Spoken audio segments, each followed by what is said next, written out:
Flamengo escalado para mais um jogo importante na temporada. Salve nação rubro-negra, estamos chegando com todas as notícias do clube mais amado do Brasil.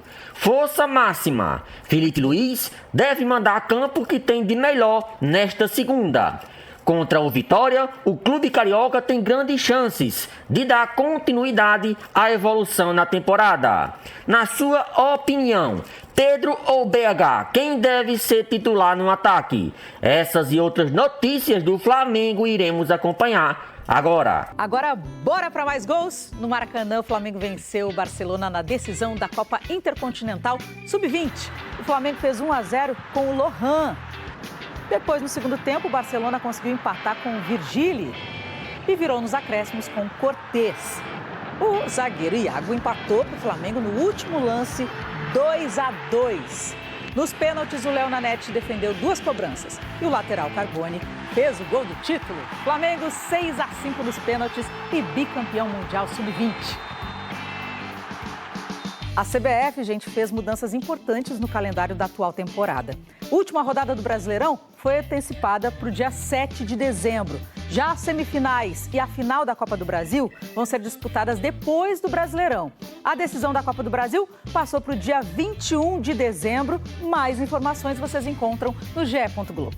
Que são as novidades, as mudanças realizadas no calendário do futebol brasileiro, porque a Confederação Brasileira de Futebol promoveu ajustes nas tabelas das 2 maiores competições nacionais masculinas de clubes, e a principal alteração envolve trocas de datas entre a Série A do Brasileirão e a Copa do Brasil, e o objetivo é antecipar o encerramento do Brasileirão, evitando conflitos de datas e favorecendo uma eventual participação de um clube do país na Copa Intercontinental da FIFA em dezembro, né?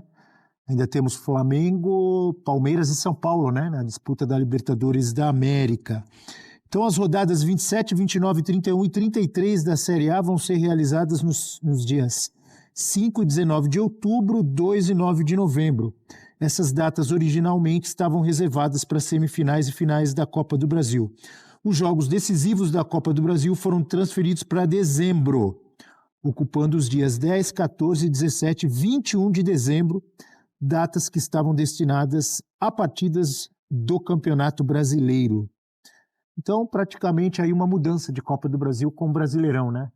Copa do Brasil indo para frente e o Brasileirão terminando antes. Nessa salada, nessa loucura que é o nosso calendário, o mínimo que você espera, Abel, o mínimo, é que uma equipe possa disputar 2 competições diferentes. Então, assim, você fazer esse ajuste me parece completamente básico, considerando a possibilidade de um brasileiro, e a gente tem visto nos últimos anos, desde 2019 como tem sido, de ganhar Libertadores e disputar a Copa Intercontinental, porque me parece uma loucura que um brasileiro que venha ganhar, caso isso aconteça mais uma vez, a Libertadores não tivesse condição por causa do calendário nacional a disputar a Copa Intercontinental, o que não muda em nada em relação à loucura que é, porque vai ter uma quantidade ainda grande de jogos, o time vai chegar de qualquer forma cansado, já que a brasileira acaba dia 7, Copa Intercontinental começando no dia 10, né, para o sul-americano.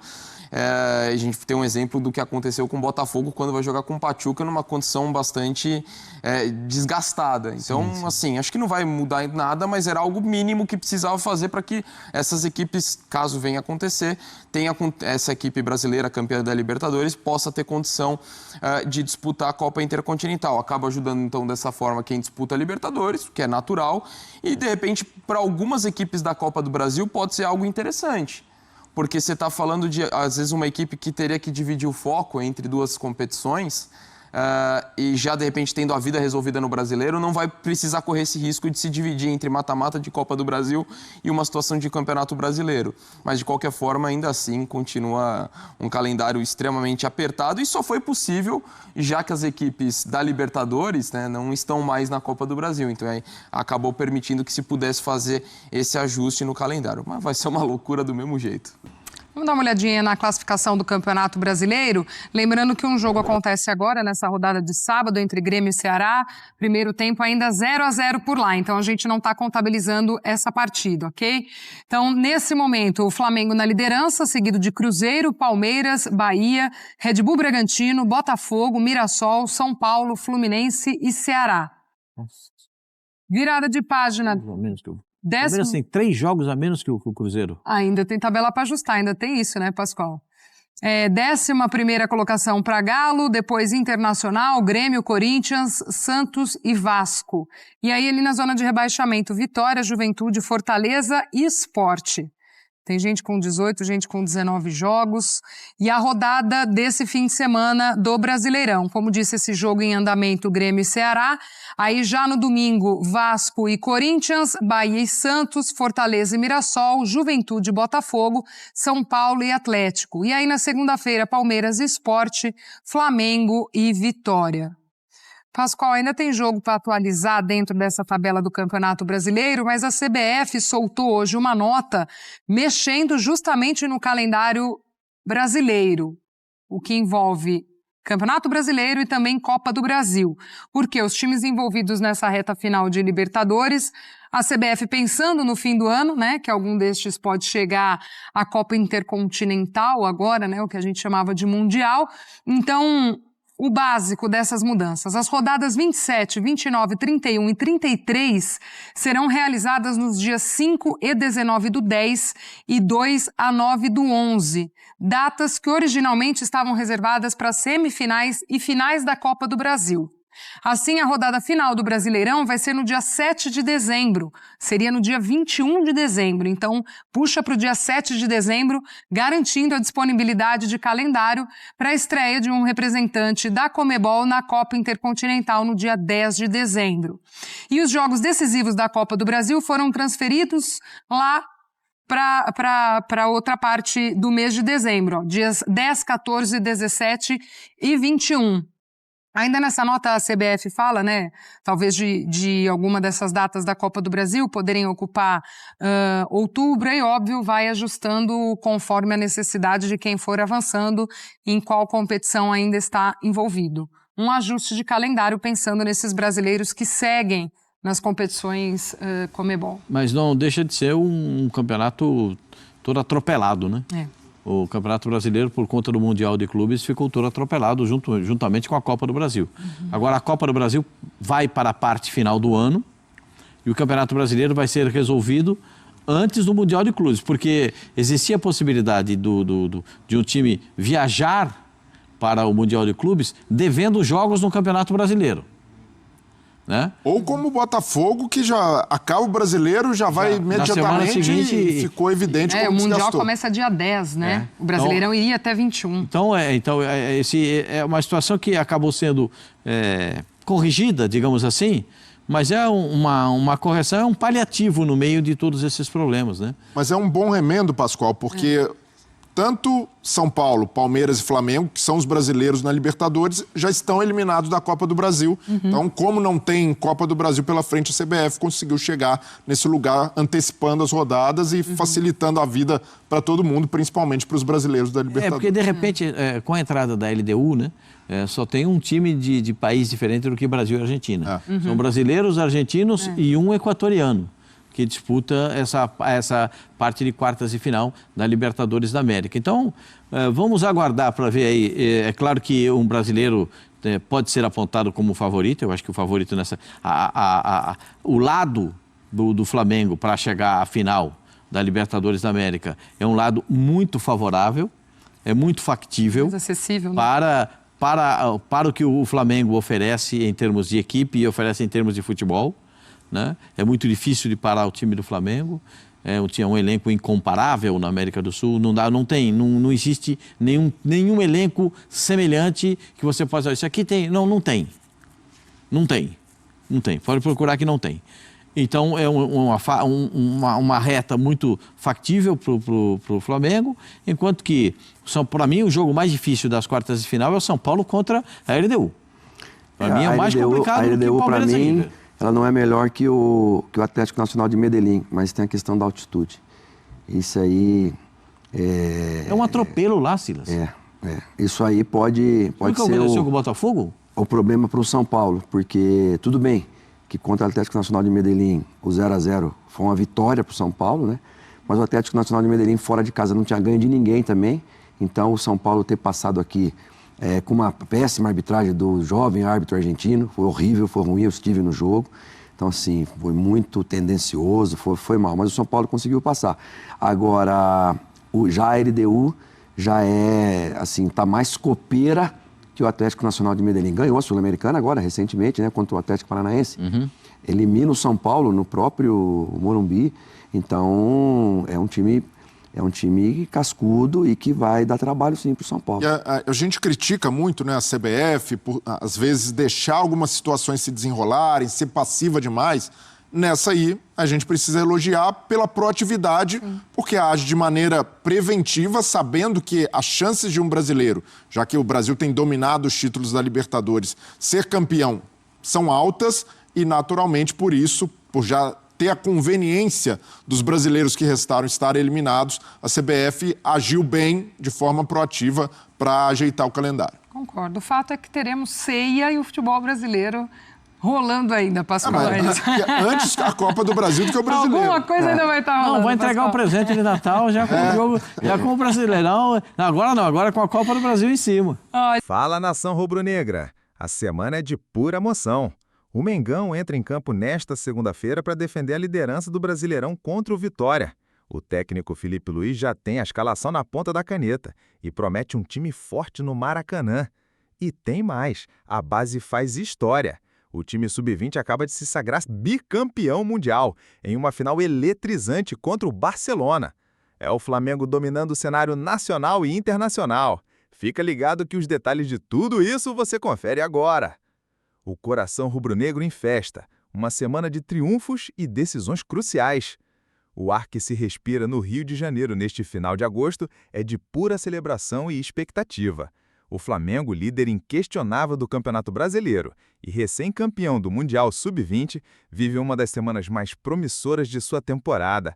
Com a moral nas alturas após uma conquista intercontinental histórica, o time profissional se prepara para um confronto decisivo que pode solidificar ainda mais sua liderança na competição nacional.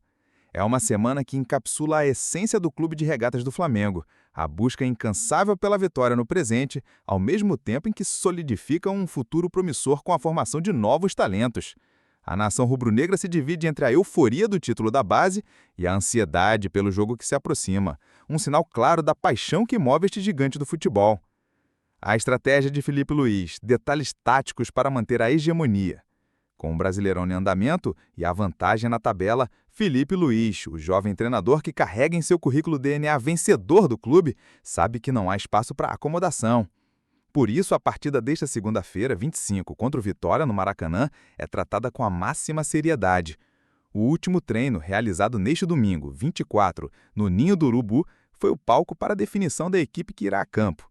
Cada escolha, cada ajuste, cada palavra de Felipe Luiz é meticulosamente pensada para garantir que o time mantenha o ritmo avassalador que o levou à liderança isolada. A filosofia do técnico, pautada na solidez defensiva e na fluidez ofensiva, se reflete na provável escalação.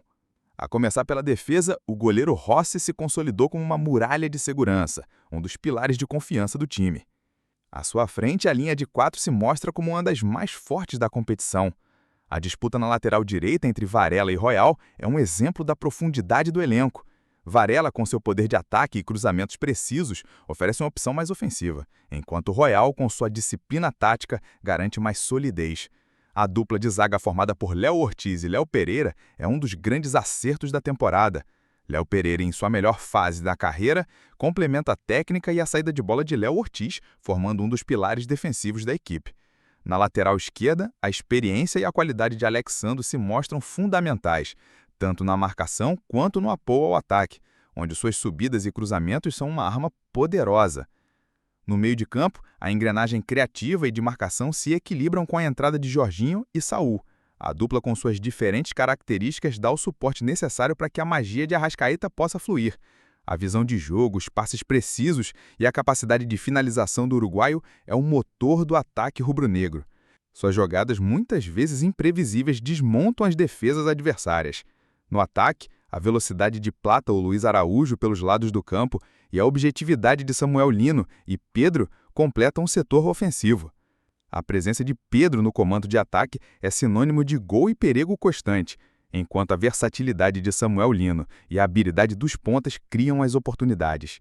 O time como um todo é uma máquina bem azeitada, pronta para mais uma batalha. A nação aguarda ansiosamente a confirmação dessa formação, que promete um espetáculo de futebol no Maracanã. A partida contra o Vitória é mais do que um simples jogo. É um teste de foco e resiliência. Apesar do adversário ocupar a parte inferior da tabela, no futebol cada partida é uma nova história. Manter a concentração e a intensidade sem se acomodar com a vantagem é o grande desafio de Filipe Luís e seu elenco. Uma vitória não apenas manteria a distância para os rivais, mas também enviaria uma mensagem clara de que o Flamengo está determinado a não soltar o pé do acelerador. O domínio na tabela é a projeção dos próximos passos. O cenário do Brasileirão atual é extremamente favorável ao Flamengo. Com 43 pontos, o clube carioca abriu uma vantagem de 2 pontos para o Cruzeiro, que já jogou a sua partida na rodada, e de 4 pontos para o Palmeiras.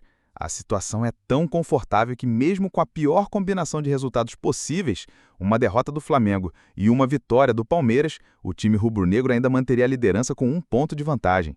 Essa tranquilidade, contudo, não pode se traduzir em relaxamento. Filipe Luís, em suas conversas com o elenco, tem martelado a importância de seguir focado em cada partida como se fosse uma final.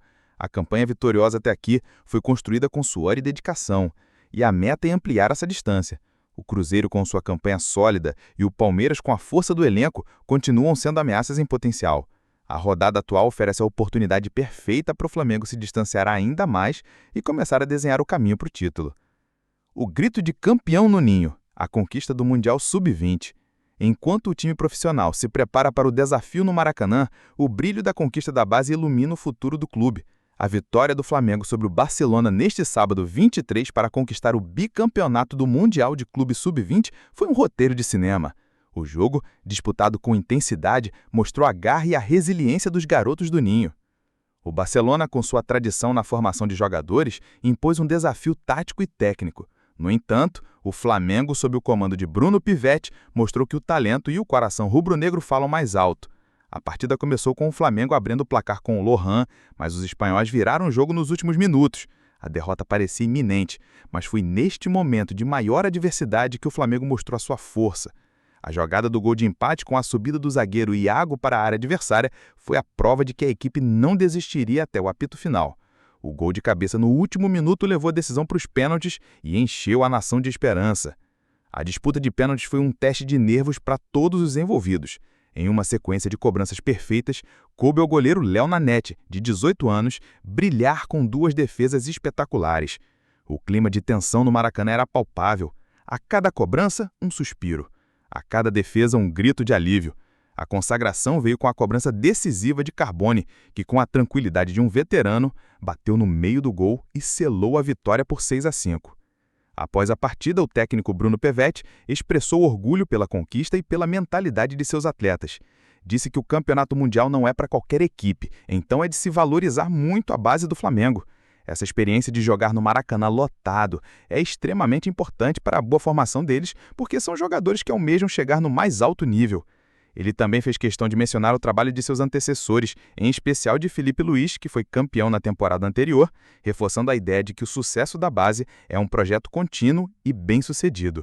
A história de Iago, o erro improvável, é um dos destaques dessa conquista. Sua ousadia em cobrar um pênalti de cavadinha na final do Mundial reflete a personalidade forte e a confiança que são cultivadas no ninho do urubu. O próprio jogador brincou na zona mista. Eu também não sei, nem sei o que passou pela minha cabeça. Depois eu fiquei pensando e admiti, eu sou maluco. A conquista do Mundial Sub-20 não é apenas um troféu, é a prova viva de que a base do Flamengo está produzindo jogadores com mentalidade de campeões, prontos para assumir seus lugares no time principal e continuar a história de sucesso do clube. Unindo o presente e o futuro, o DNA vencedor do Flamengo. O cenário atual do Flamengo é um reflexo de uma gestão que tem dado frutos tanto a curto quanto a longo prazo. A liderança no Brasileirão e o título mundial da base não são coincidências, são resultados de um projeto bem estruturado que valoriza a excelência em todas as suas frentes. O time profissional, com a experiência de jogadores renomados e a juventude de talentos em ascensão, demonstra a ambição de conquistar tudo o que disputa. Ao mesmo tempo, a base, ao se provar vencedora no cenário mundial, garante que a máquina de talentos do Ninho do Urubu continue abastecendo o elenco principal com atletas prontos para o mais alto nível. É o DNA Flamengo, transmitido de geração para geração. A paixão, a garra, a ambição e, acima de tudo, a certeza de que a vitória é o único caminho possível. A festa no Maracanã pela conquista mundial da base ainda ecoa, e agora a torcida se prepara para mais uma grande noite em que o time principal buscará mais 3 pontos para solidificar a caminhada rumo a mais um título brasileiro.